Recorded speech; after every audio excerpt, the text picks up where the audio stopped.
are you, man? Good. I'm fine. Jadi kita bikin ini karena lu mau nanya gue sesuatu gitu kan. Jadi I thought might as well supaya banyak yang banyak yang denger juga, we might as well turn it into a recorded session gitu. Jadi apa nih yang mau lu tanyain? Mungkin kalau misalnya banyak kayaknya yang masih belum paham gitu, kayak tasting coffee itu gimana sih gitu. Kalau misalnya cara mendeskripsikan aroma, cara mendeskripsikan flavor, habis itu kayak finish dan aftertaste gitu. Body weight kayak yang kayak gitu sih. Jadi, good question ya, gimana ya? Jadi kalau ngerasain secara tasting notes, nggak ada cara lain selain sering makan. Sering makan, sering minum makanan dan minuman yang rasanya berbeda-beda. Buah, teh, kopi. Kalau minum alkohol bisa nyobain wine, whiskey, sake. Jadi semakin banyak lu ngerasain sesuatu, semakin vocabulary lu, kosakata lu semakin banyak nih. Jadi waktu lu mau deskripsiin misalnya kopi, lu bisa ngambil dari kosakata lu tentang kopi itu. Sama kayak ngomong bahasa Indonesia, bahasa Inggris, bahasa apapun, kan itu kita bisa dari si kosakata kita jadiin sentences. Dan telepon. Nah, terus kalau ngebedain secara terstruktur cara ngerasain kopi itu sebenarnya banyak cara sih gitu ya. Kalau secara kopi kan ada ini nih form gitu kan. Yang paling sering orang pakai SCA cupping form, atau juga yang lumayan menurut gue lebih relevan lagi sebenarnya adalah WBRC sensory score sheet. Kenapa? Karena sebenarnya lebih simple dibanding si cupping. Tapi secara struktur ini dua adalah yang paling membantu lu untuk mendeskripsiin rasa kopi gitu kan. Kenapa? Karena dia dibagi-bagi nih. Jadi kita nggak cuma minum terus pahit, asam, manis, tapi lebih ke cara nyobainnya gimana gitu. Jadi kalau dari ini score sheet sih atau cupping form sih, yang pertama itu adalah aroma gitu kan. Kenapa? Karena sebagian besar dari rasa yang kita rasain di lidah itu atau di otak adalah dari hidung kita gitu kan. Jadi kalau mau ngerasain sesuatu itu harus mulai dari aroma dulu. Aroma atau fragrance lah. Yang satu kering kalau cupping, yang satu basah gitu kan. Atau kalau brew kayak gini ya udah jadi basah gitu kan. Jadi biasanya untuk nyobain atau untuk nyium si aroma itu kita diagitasi si brewnya. Habis itu dihirup gitu kan. Kenapa harus di swirl dulu apa di agitate supaya si volatile aroma compounds ini, jadi bahan-bahan kimia yang make up aroma itu bisa dirilis keluar, terus kita bisa hirup gitu kan.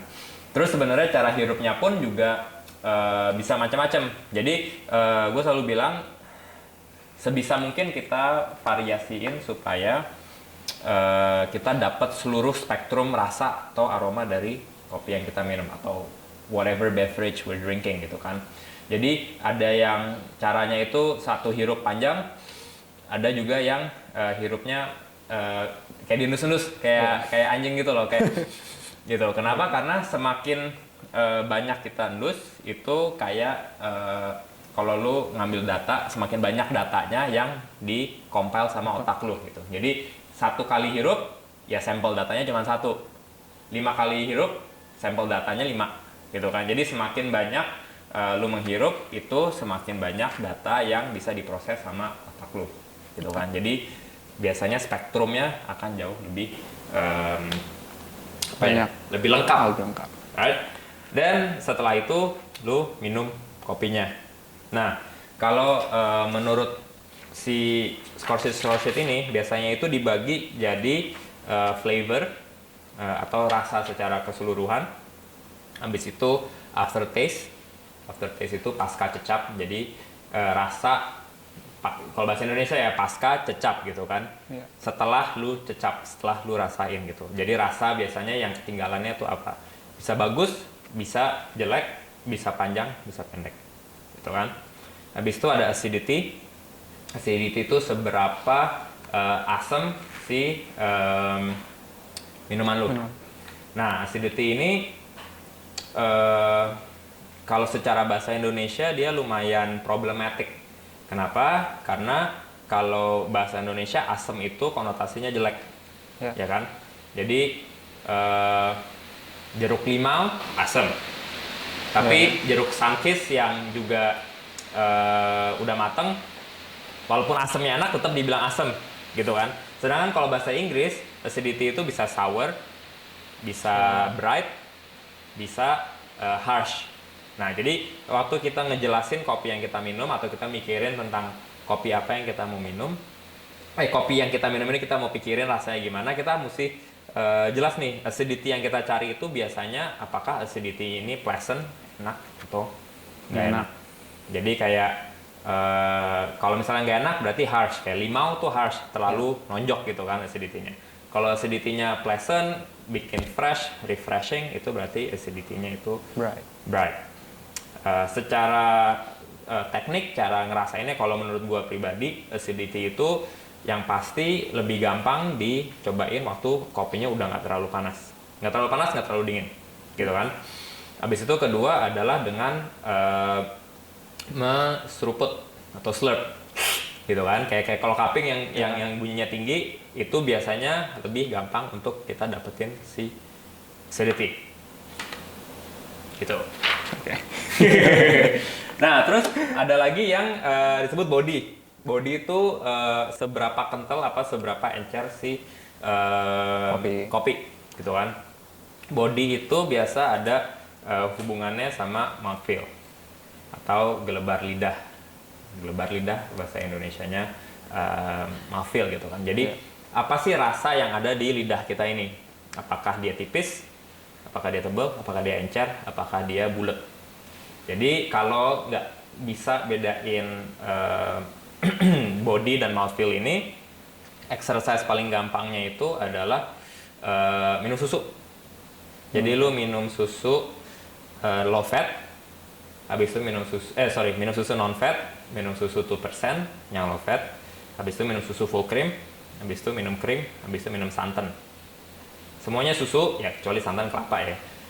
Semuanya susu, tapi kalau lu rasain nih, pasti dia beda. Ya nggak? Kayak lu bedain santan sama low fat milk, beda banget gitu kan. Nah, hubungannya apa yuk sama rasa? Jadi kalau susu ya, biasanya ketebalan sesuatu itu, misalnya si bodinya tebal gitu ya, itu dia akan sedikit masking atau menutupi rasa yang lainnya, biasanya sweetness atau tingkat manis. Kayak kalau lu nyobain susu full cream sama susu low fat, manisan mana? Low fat. Ya. Kenapa? Karena gulanya berasa, karena nggak ada fat yang nutupin si rasa lain. Sama kayak kopi, semakin tebal dia semakin emang rasanya bulat gitu ya, tapi spektrum rasa belum tentu dapat semua, nonjok lah. Bedanya espresso sama filter deh. Filter jauh bodinya lebih kental, filter lebih tipis, lebih encer, tapi secara spektrum rasa filter jauh lebih gampang rasanya, gitu kan. Jadi kalau mau latihan nyobain mouthfeel, tuh pakai susu. Habis itu balance. Balance itu lebih ke kalau gue ngejelasinnya, balance itu perjalanan rasa dan overall rasa dari si kopi lu itu. Jadi kopi lu nih ada perjalanannya nggak? Ada depannya, tengahnya, sama endingnya nggak gitu? Ada misalnya kalau kopi yang under extracted, biasanya depannya doang kan rasanya. Over extracted biasanya cuman pahit terus udah hilang gitu kan, nggak ada apa ya. Kopi itu kan elemen balance tuh ada 3, manis, asam, pahit gitu kan. Pahit bukan berarti nggak enak gitu kan, pahit ada pahit yang enak. A lot of coffee these days yang anaerobic natural banyak chocolate notes-nya gitu, coklat ya pahit dan asam malah gitu kan. Tapi dari tiga ini ada yang imbangin nggak si manisnya misalnya, atau misalnya kalau kopi kayak gue suka kopi yang agak acidic, agak asam, tapi mesti dibalance sama misalnya sweetness yang lumayan tinggi gitu. Jadi, I guess kesimpulannya kalau nyobain kopi itu kita nggak bisa nyobain asal cobain aja, tapi kita harus mikirin nih, apa ya, lu strukturnya gimana. Jadi lumayan helpful untuk ngikutin ini, walaupun nggak harus, tapi ngikutin ini helpful. Kenapa? Karena dia bantuin lu mikirin secara struktur. Apa dulu nih? Aroma dulu, flavor dulu, aftertaste, acidity, body, balance overall gitu. Kalau lu biasanya gimana? Biasanya dalam nyobain kopi. Kayak gitu nggak? Apa beda nggak cara nyobainnya? Ya pertama sih kurang lebih sama sih. Nah kan dari aroma biasanya baru rasain kan dari kopinya terlalu asam atau enggak, terlalu pahit atau enggak biasanya. Kan kalau manis biasanya ada di tengah-tengah. Gitu. Sama paling kalau misalnya agak susah dibedain tuh, aftertaste sama finish ya. Itu bedanya? Basically same shit. Okay. Cuman bedanya gini, finish and aftertaste secara sebenarnya sama sih, karena aftertaste itu kan rasa yang yang ada setelah lu cobain. Yeah. Jadi biasanya kalau finish, orang bilang finish tuh long finish, berarti aftertaste-nya panjang. Atau crisp. Crisp tuh kayak makan apel hijau, aftertaste-nya nggak ada karena dia fresh, terus dia kayak minum soda juga gitu kan. Yeah. Fresh, abis itu udah hilang. Jadi finish-nya crisp, makanya aftertaste-nya nggak long gitu. Jadi bukan berarti kalau aftertaste-nya nggak ada, kopinya nggak enak. Ada kopi yang nggak enak banget tapi aftertaste-nya panjang banget gitu kan, dry finish gitu. Jadi bisa long aftertaste tapi dry finish berarti nggak enak. Kalau misalnya crisp finish, short aftertaste nggak apa-apa gitu kan. Ini gue ngomong secara ini ya, secara ngejelasin. Kalau secara score sheet beda lagi gitu kan. Score sheet in general mereka mau aftertaste-nya panjang, yang enak gitu kan.